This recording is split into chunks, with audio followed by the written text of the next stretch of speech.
Кийинки маселе көтөрөлү. Чечим кабыл алынды. Урматтуу депутаттар, күн тартибиндеги кийинки маселеге өтсөк, сөз Кыргыз Республикасынын президенти Сооронбай Шарипович Жээнбековго берилет.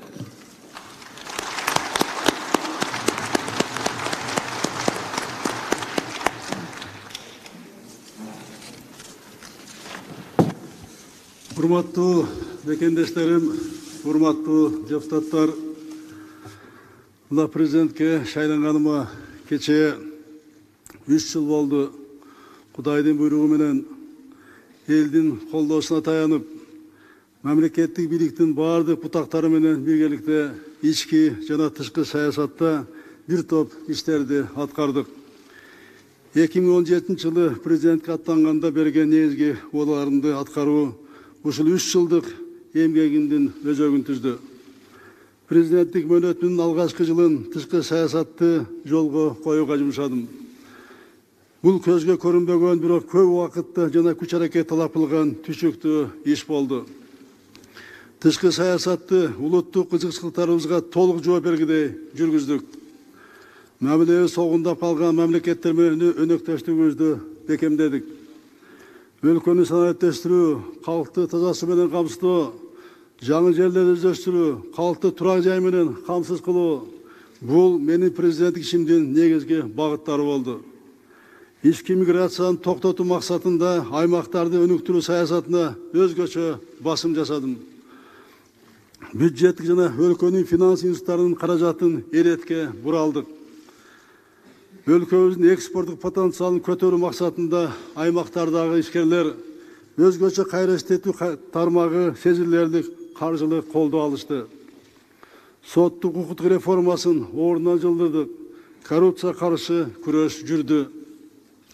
Көп жылдар бою талашка түшүп келген коопсуз шаар долбоорун ордунан жылдырдык. Патрулдук милиция өлкө борборунун ишти баштап Ош шаарында даярдалууда. Мына ушул жана башка иштердин баары эң биринчи кезекте ар бир жарандын жашоосун жакшыртуу максатында жасалды.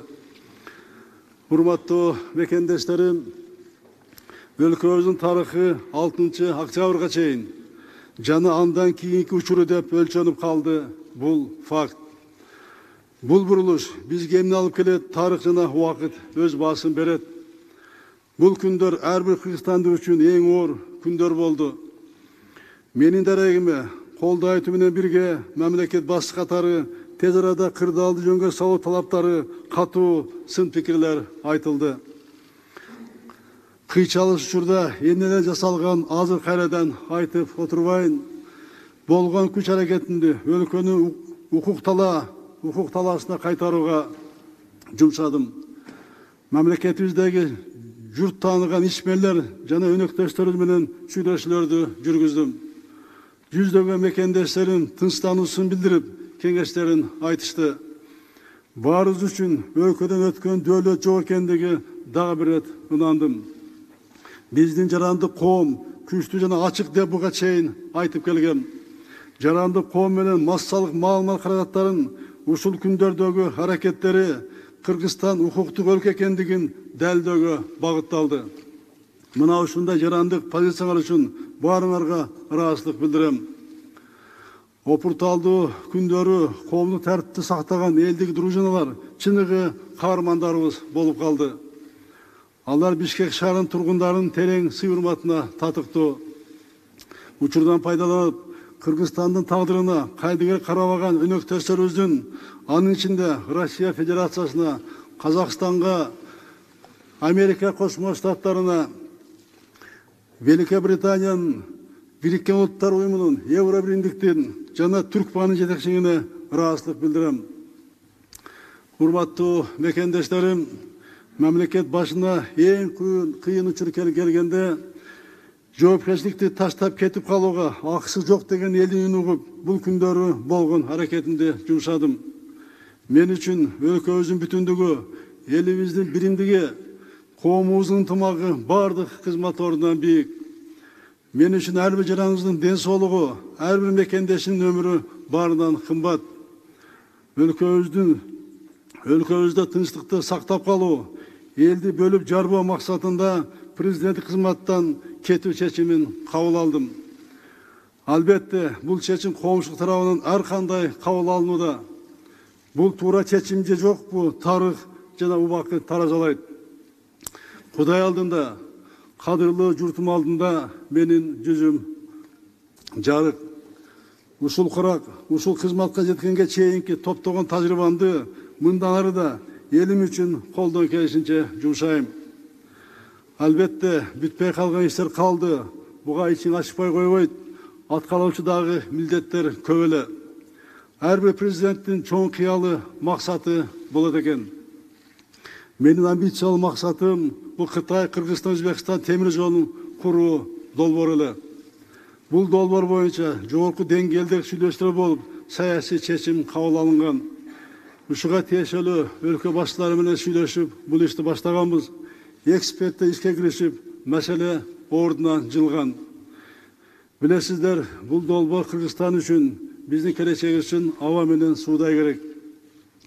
Бийликке келе жаткан азаматтарга ушул ишти улантуу аманатын калтырып кетип жатам. Кудайдын колдоосу менен ушул долбоордун ишке ашуусун тилейм, ийгилик каалайм.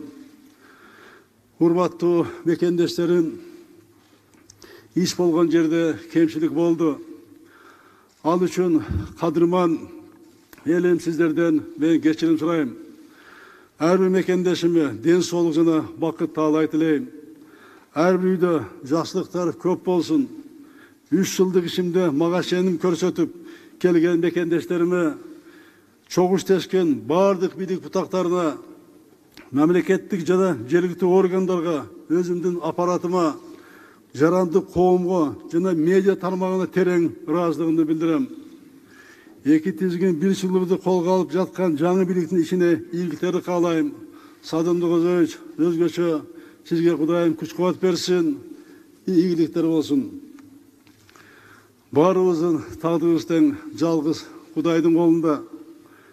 Мээримдүү, ырайымдуу жараткан Кудайым өзү элибизди колдоп, элибизде аманчылык, жерибизде тынчылык болсун. Аман болуңуздар, урматтуу мекендештерим. Кудайым колдосун баардыгыбызды, Кудайым колдосун. Кудайым колдосун.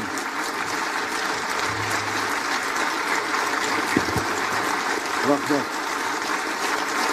Буйруса, араңарда болом. Буйруса, Кудай кааласа.